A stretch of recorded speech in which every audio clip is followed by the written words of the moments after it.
Welcome everyone. Welcome to MotorMaster Monday. We haven't done this in quite some time. We're proud and thrilled to be back and bring you live flag-to-flag coverage of a couple of races here tonight. In fact, folks, we have the final 3 regular season races for the 2024 NASCAR MotorMaster Series season. A lot on the line for a lot of these drivers, a lot of them trying to punch their ticket into the playoffs. And a major story coming into this race, Cooper Metcalf holding on to the last playoff spot, unable to be here, opens the door for drivers like Kenny Adair, Timmy Brown, and others to jump on in there. Dave Marks Jr. as well. They're green, they're in the restart zone, and now across the start-finish line, we're underway for Stage 2 of the Great Lakes 250 at Michigan, live on NASCAR Heat 5. It is round 24 of the 2024 NASCAR MotorMaster Series season. I am NASCAR CEO and founder Tyler McMurder. I have my 2 in-race reporters here with me. Former NASCAR Novice Cup Series champion Alex Tesdall driving the 22 Ford Mustang. Aiden Cody has a couple of wins this year, one win this year, out there driving the number 16, if I'm not mistaken. Kick back, relax, grab a cold can of soda, and enjoy the show. 22 cars for a 62-lap event. Stage 1 already in the history books. Connor Brown in the 6, if I'm not mistaken, taking home that stage win. And great action. Connor Brown in the 6 leads them through 1 and 2. The 92 of Connor Balhe runs in second. 8 wins for Connor this year. No, I had it right. 6 wins here for 2024 MotorMaster Series for the 92 as he takes the race lead going into turn 3. I confused it with his total in the Truck Series, folks. 8 NASCAR Truck Series wins for that driver of the 92. In 2024, he's getting a heck of a push from Connor Brown. Dustin Franklin in the 90 is right there. Alex Tesdall with a great run up on the outside, but not as much help as he went into turn 1. Jeffrey Robinson Jr. in the 61 is going to pull alongside. Jeffrey got his first career NASCAR MotorMaster Series win last year. Winless this year. Looking to change that. Loves this racetrack. He's getting a good push from the 36, Trey Hollywood. Trey Hollywood, 1 win this year. It was his very first NASCAR MotorMaster Series win, becoming the 20th Triple Crown winner at the time. Since then, Dustin Franklin has won a race here in the MotorMaster Series to claim his spot on the Triple Crown list. We have 21 drivers who have won a race in Platinum Cup, MotorMaster, and Trucks. And fun fact for you, our 2 in-race reporters are both amongst that list. They're bouncing off each other a little bit, just outside of the top 5. Nothing major.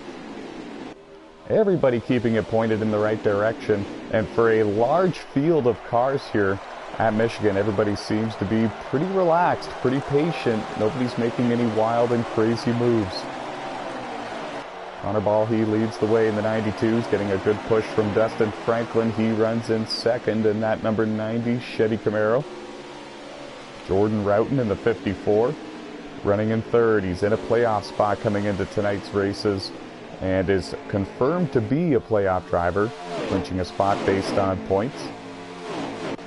No wins for him in 2024 in the MotorMaster Series, but he won at Eldora in the Truck Series. Locked himself into the playoffs for that on Tuesday night.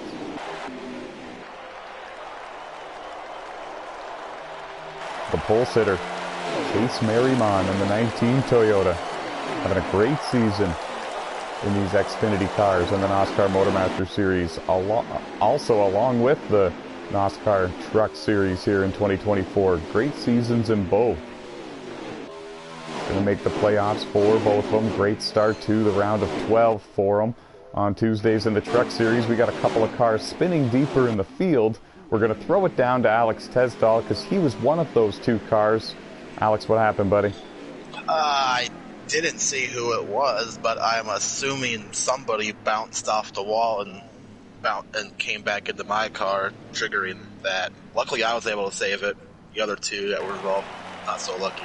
Yeah, I agree. There's very minimal damage to your car, but even then, nevertheless, we are under caution, folks, in this race. And if I'm not mistaken, I think it's the first time for an on-track incident that we have been put under the yellow. Very clean start to this 62-lap event. Stage 1 is already in the history books. Connor Brown in the 6th winning that one. And we don't expect any pit stops under green, even if they did go green for this entire Stage 2. It's going to be the final stage when I think we might need to see that, and that's again if they go green the entire distance.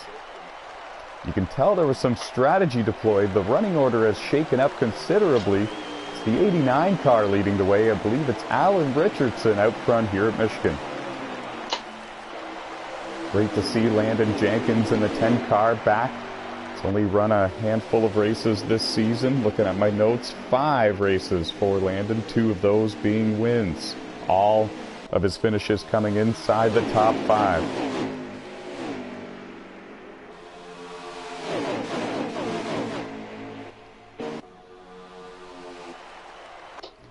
And it was great to see Jeff Grady come back. He's been a long-time NASCAR driver, but has been kind of absent for quite some time. But the unfortunate thing here is that he is parked on pit road and appears to be done for the day. 4 and 5 wide on the front straightaway, and it wasn't going to work.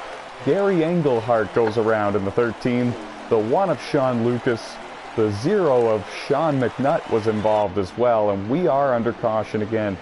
A lot of damage to those three race cars. A lot of drivers returning for the first time in a long time, and it's great to see the NASCAR racing family come back together. Got a great group here. Hard tangle up there. And we're going to quickly throw it down to one of our in-race reporters, Alex Tesdall. Alex, how many laps do we have left here in Stage 2? And also, what that ended the stage. Oh, it did? Who does this give the stage win to? BC Panthers. Oh, wow. So it's going to be Jordan Roughton picking up his 2nd stage win of the season, and that's a great playoff point to have and to add to his total heading into the postseason. Just a reminder to the viewers at home, the final 3 regular season races are all tonight here for the NASCAR MotorMaster Series. 22 cars started the event, 20 of them left on the racetrack. We're underway for the final stage. 32 to go. 32 laps to go. We're hearing from Alex Tesdall, keeping us updated. And while we're talking to you, what can we go on a fuel run? Are you guys going to need to pit in the final stage? We got 20 laps in the tank, so yeah, we will need to stop. 10-4, thank you. 2 tires may be an option, though, if you can make the left sides last. And a very clean restart there. They're still 3 and 4 wide, but giving each other a lot of room, it looks like, so far. There was only one kind of hiccup there. There was one car kind of off the pace going through the middle, and that was Aiden Cody in the 16. He's regrouped and gathered it back up, but he's elected to let this group of cars get some space, I believe. I think he was anticipating a wreck. Connor Ball, he leads in the 92. Stephen Corley in the 51 runs in 2nd. My brake pedal not functioning. The brake on that when I'm playing brakes. Peyton Larson making it interesting in the 08 car, and they are 3 wide, 4 wide for a moment there for 2nd, 3rd, 4th, and 5th. They have settled back down to 2 by 2. And if you're the leader, Connor Balhy, this is exactly what you want to see. You want to see these drivers battling this way 3 wide in your mirror. And that's exactly what they're doing. Dustin Franklin kind of got forced below the white line, elected to lift and let a couple of cars go to settle back into the 7th position. Jordan Roughton getting a good run on the inside of Peyton Larson. That is for 3rd. Great battles all over this racetrack. There's the 21 of Chris Ryan making a pass on Emily Seri. Timmy Brown's going to give a push to the 21 and try to go with him. Sean Lucas working on the outside of Alan Richardson. Alan was the leader just a couple of laps ago and had a shot to win this stage before everything went pretty crazy there towards the end of Stage 2. The top 3 trying to get a bit of distance between themselves and the rest of the field, but now they go 2 by 2, battling for 2nd and 3rd again. This is going to allow them to catch right back up. Landon Jenkins has worked his way into 5th, right behind Peyton Larson in the 08 car. There's a couple of purple cars up there making their presence known. Trey Hollywood running in 6th, and there was a bump given there by Landon Jenkins to Peyton Larson. Peyton's going to lose a couple of positions.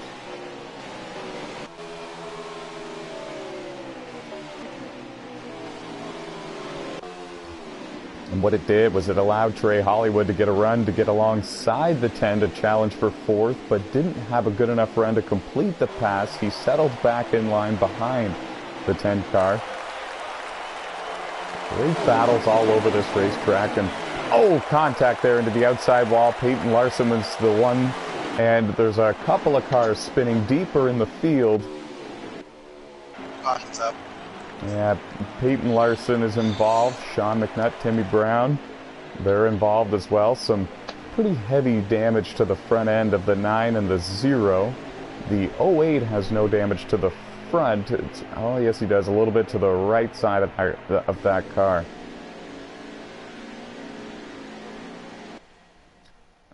I'm going to give these drivers credit, though. That was a very clean start to this stage. It was a good run here. And it was great racing the entire time. But when you have 2 and 3 and 4 wide every corner, every lap, something is eventually going to happen. It's inevitable. You just can't get away with that.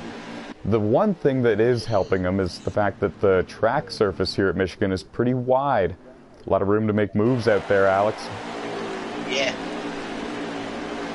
And this also allows Aiden to catch back up. He'll restart right with the field. Was in danger of losing the draft with the lead pack a moment ago. 20 cars left on the track. We're underway again. How many laps to go, Aiden? 24. 24 to go. This is going to make it really close on fuel. Everyone about 4 laps short as of now if we were to go green the rest of the way. If you take care of... here, I don't think that's safeable. I definitely agree with you. Even if you are Jesse Carlson or Aaron Garcia, which they're both not in tonight's race. Haven't mentioned Harold Burden yet in the 85 car. He's worked his way up inside the top 10. No stage points for him in this race, so he's hungry to get up there now, I'm sure. It's one of those drivers trying to claim himself a playoff spot. Took a long leave of absence in the middle of the season. He is eligible. He did attend enough races during the regular season, but he's going to need some big points tonight if he's going to make that happen. Connor Balhe, Stephen Corley, Jordan Roughton, Landon Jenkins, Trey Hollywood, your top 5. Love the paint job on that number 36 car.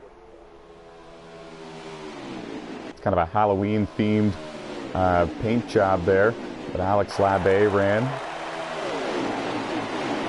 And as a fan of Alex Labbe, it's great to see the 36 up there running competitive lap times and challenging for the lead here, not only here tonight, but at pretty much all season. Trey Hollywood has taken that 36 car and done great things with it.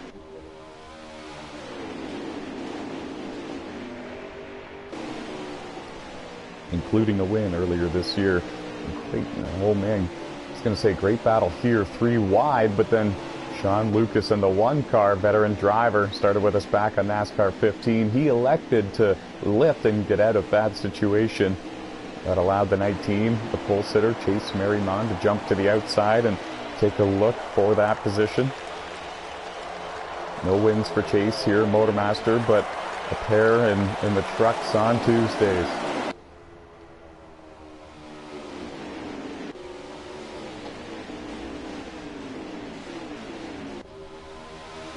Side by side for the race lead. Jordan Roughton making a charge up on the outside. Now they're 3 wide for the lead. Stephen Corley in the 51 all the way down to the inside, getting a great push there from Landon Jenkins in the 10.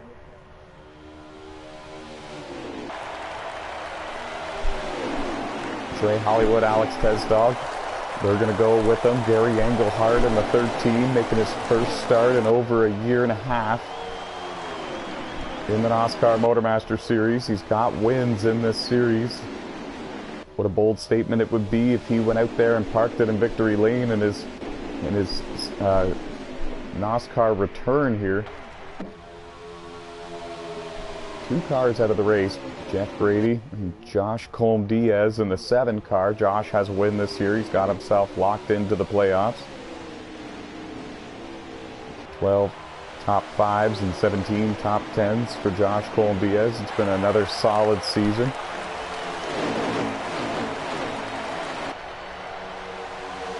On the inside, you got Stephen Corley going for it. On the outside, you got Connor Balhy going for it in the 92, and each of them have a long line of cars giving them that draft help that they need, but now Landon Jenkins has plans of his own.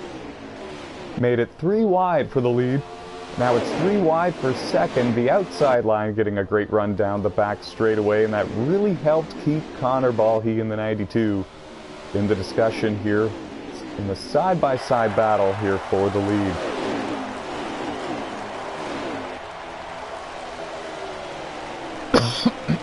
Pardon me. What that move did was it kind of shuffled Stephen Corley outside of that battle for the lead back to about the 3rd car in line on the outside. And Jordan Roughton kind of took his place. Now they're bouncing off each other a little bit. Trey Hollywood is the car that went flying down below the yellow line, or the white line rather, and he gets back onto the racetrack, settles himself in line in 9th. And the great thing here, guys, that, like, all 20 cars that are left on the racetrack are all still here in one long train of cars, one big pack.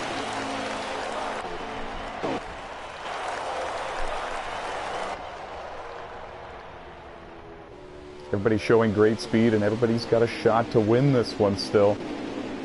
Round 24 of the season. The last 3 regular season races are all tonight here for the Xfinity cars. NASCAR MotorMaster Series action coming your way for the first time in quite some time on the NASCAR Series Racing YouTube channel. Glad you're tuning in. Jordan Roughton led the last lap in the 54. Connor Balhy switches lanes, goes down to the inside, takes the lead back. He'll lead this one. Contact between the 54 and 51. The 54 goes for a spin right near the entrance to turn 1. They're still crashing afterwards. It was Alan Richardson and Chase Merriman that were crashing there afterwards. And we're under yellow. And another great run. Another run about 10 laps long or 8 laps long, filled with 2 and 3 and 4 wide action. No one giving an inch, but everyone's still racing respectful. And that's just a product of that kind of racing here whenever they do it at Michigan International Speedway. Feels like a restrictor plate race out here. It looks like one too, Alex. Does it feel like one? Yeah, like describe how strong the draft is in these cars.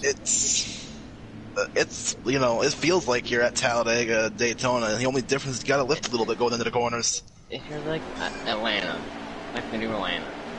Yeah, a good comparison. New Atlanta, very similar feel. Yeah.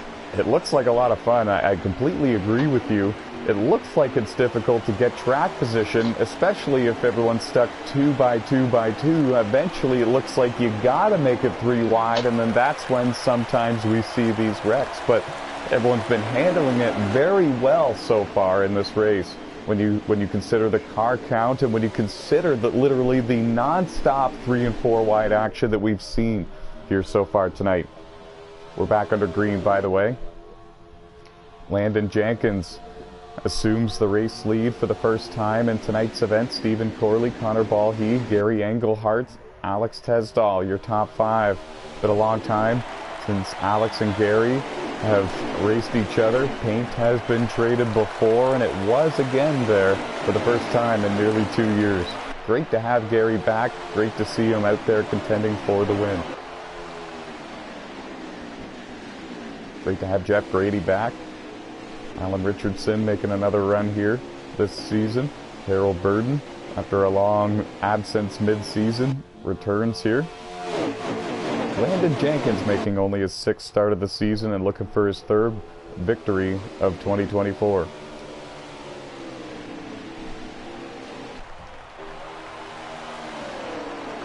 And one driver we really do need to give a lot of credit to is Stephen Corley in that 51 car. There's a handful of drivers that I can tell you have been in the top 5 or 6 literally all race long from start to finish, and he's one of them.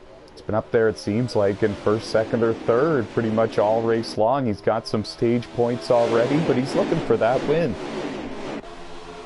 No wins for him this season, and he'd love to change that. There he goes to the bottom. Kind of threw a block on Gary Engelhardt in the process, but he's going to take the lead coming out of turn 4. He'll lead this lap. How many laps to go, Alex?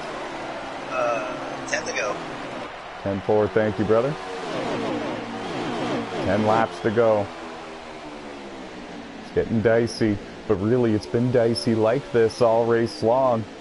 I think if we see another caution, we might see a kind of a rash of cautions, so it would be nice to see if this goes green the rest of the way. Stephen Corley is out front.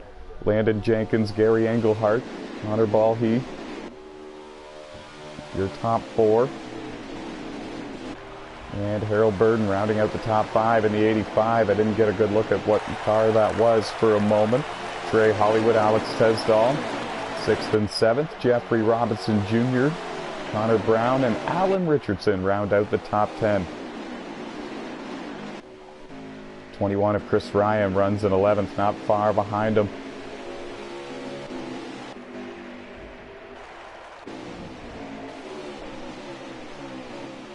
Jordan Roughton, Chase Merriman, drivers outside of the top 10 trying to break their way back in. Dustin Franklin in the 90 is another car outside the top 10 looking to do the same. Sean McNutt, Sean Lucas, Aiden Cody, drivers that have spent time up there inside the top 10, looking to get back up there, and they've only got 8 laps to do it. Stephen Corley leading the way, looking for his first win of the year in the NASCAR MotorMaster Series.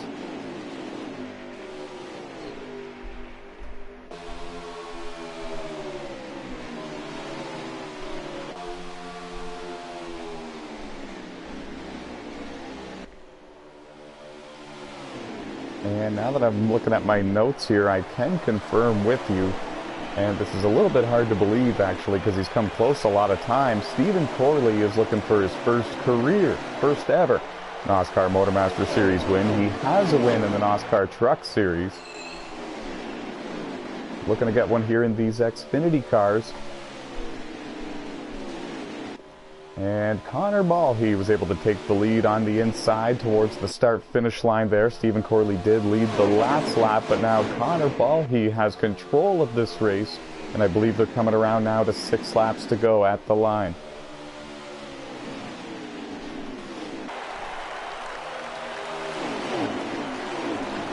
And here comes everybody.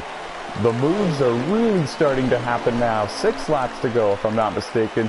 Jeffrey Robinson Jr., Trey Hollywood, Alex Tesdall, they're all beginning to make those big moves. Try to get that track position. Jordan Roughton moves Alex Tesdall up the hill a little bit in that last corner.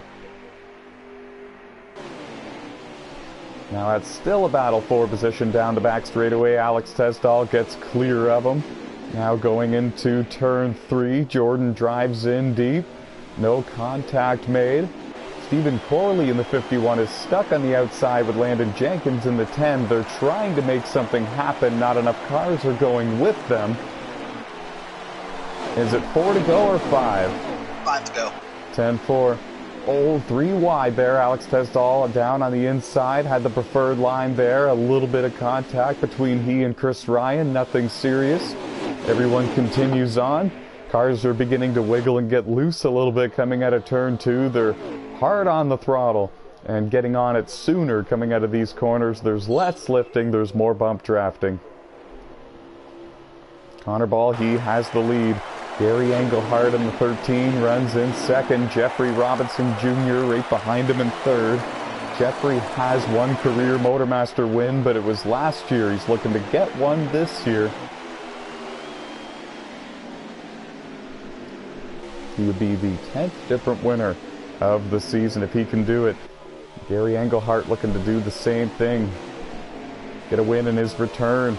Trey Hollywood getting a great push from Connor Brown. Here comes Trey up the inside. He's going to take third position away. Jeffrey Robinson Jr. hung out to dry on the outside line through 3 and 4. He's going to try to tuck in line in 4th, but he's going to lose 4th, it looks like, and drop to 5th. 3 laps to go. I hope it's 3 to go. Yeah. Okay. I lose track a lot in these moments because I get ramped up about this. There's action all over the racetrack. And you can tell the level of urgency has picked up. They're running out of time, and they need to go, and they need to go now. And when it's all about the draft, and it really does feel like it's all about the draft in this race, it looks a lot like Atlanta or Daytona or Talladega out there. One of the very best at that format is Trey Hollywood in the 36. With 2 laps to go now, he's worked his way into 2nd. He's right behind Connor Ballhe in the 92. Connor, 6 wins this season in that 92 car. Trey Hollywood in the 36, 1 win for him.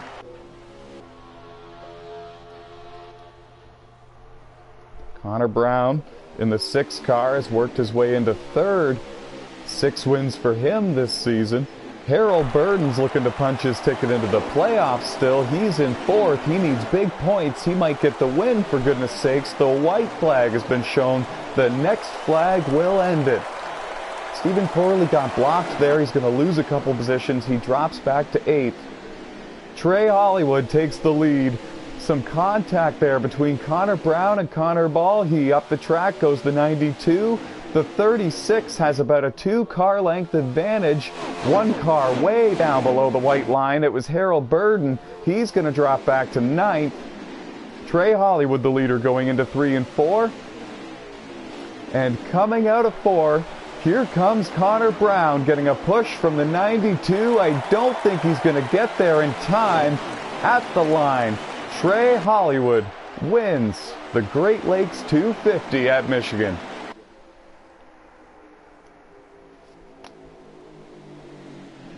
Don't forget a photo of all the results for me, Alex. Wow.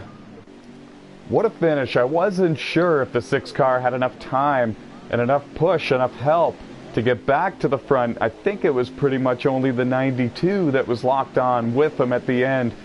A great move by Trey Hollywood, coming to the white flag, going into turn 3, diving down to the inside, takes the race lead.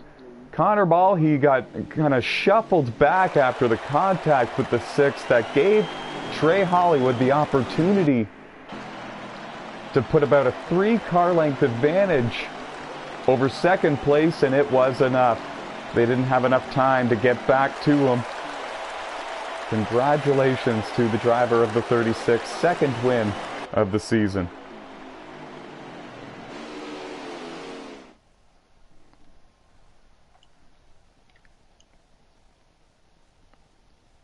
And if one of you can actually invite him into this chat, we'll give him a Victory Lane interview before we move on to Watkins Glen. Saves me from bringing the viewers to a blue screen or a black screen. I think it's a blue screen. The blue screen. What an event. Hopefully everybody who tuned in enjoyed it. We're going to have a Victory Lane interview with Trey Hollywood, the driver of the 36 car, in a matter of moments. Big moment for him. Another 3 playoff points for him. 2nd win of the season, 2nd career win. It was a beautiful paint job. Kind of the wrong time of the calendar year, but that's completely okay.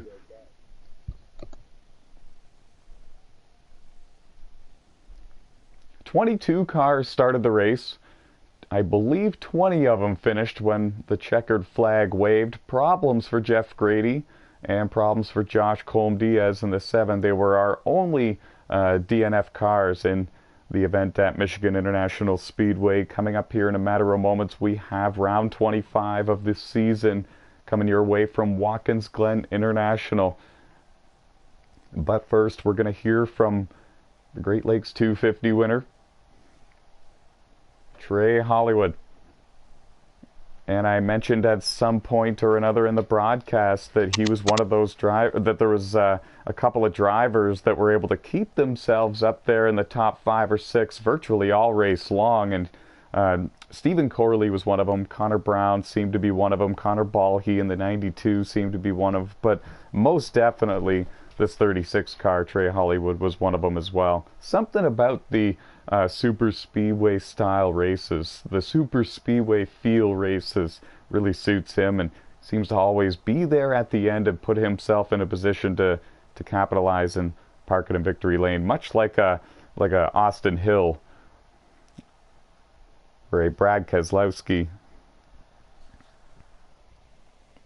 Still awaiting the arrival of the number 36 car here to victory lane. A couple of extra donuts, I suppose, for the viewers, for the fans.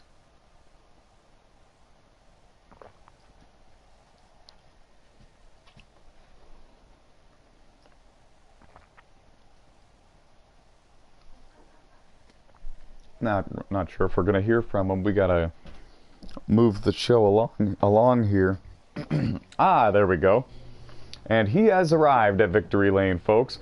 Hollywood, just a reminder, make sure your settings are set so the viewers can hear you. I think, yeah, just in case. Because we want to make sure we hear you.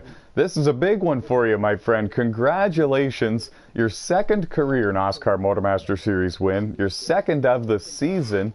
A lot of drivers this year that are going to be in the playoffs are entering with only one win or less. And now this kind of puts you ahead of some of these drivers in terms of playoff points, and well deserved. Let me just say that 22 cars at Michigan.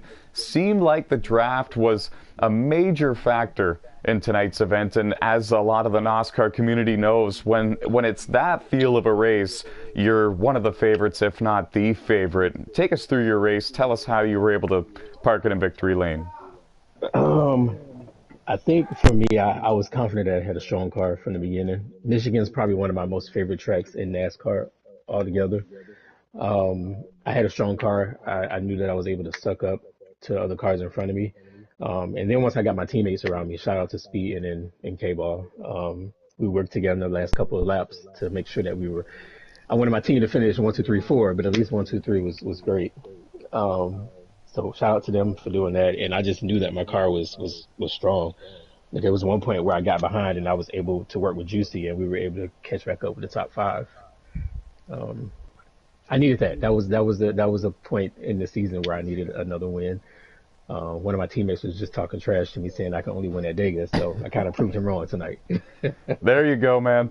One other thing as well, it was a great race as well. It was a great broadcast. There was 2, 3, and 4 wide all race long, and literally every time you guys had a run for 10 or 12 laps and then the yellow would come out, all 20 cars were still in one big group drafting. It was very impressive. Seemed like everyone had a shot to win. How comfortable were you in those 2, 3, and 4 wide moments? Is that something you enjoy doing, or do you kind of cringe a little bit, or are you kind of an ice man under the helmet? I don't necessarily cringe because, like, I love super speedway racing, so that's 3, 4 wide in itself. But I think the challenge for me was just I was nervous at some points because there were some people who have not raced with others, right? And I didn't want them to make a mistake and then take me out. So it was moments where I saw, man, it was some good racing, but then I was like, God, I hope everybody around is being patient because everybody's not used to racing with the other folks, that's just there. So I even saw a point where Shadow was up there. Shout out to him for having a good solid run. There was a point where he kind of cut my nose and I was upset, but I was like, you know what? He's racing to get in the, to advance, so I can't be mad. But I was scared that people were going to take each other out because they weren't used to running around each other, but it worked out. It worked out in my favor. Everything seemed to work out. What a great race. It was so exciting to watch and call from up here in the broadcast booth, and I can tell from your voice that it was a lot of fun as a driver as well, especially since you won it, my friend. Congratulations, and we'll let you go get ready for Watkins Glen and Daytona. Thank you.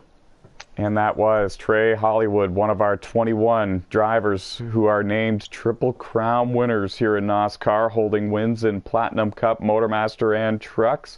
And he parked it in victory lane again here. Another W in the NASCAR MotorMaster Series for the second time in his career. And that's going to do it for our Michigan broadcast, folks. Thank you very much for joining us. Keep your eyes on the channel. Very shortly, Watkins Glen will begin. From all of us here at NOSSCAR, including myself, Alex Tesdahl, and Aiden Cody, our two in-race reporters, we say so long and stay fast.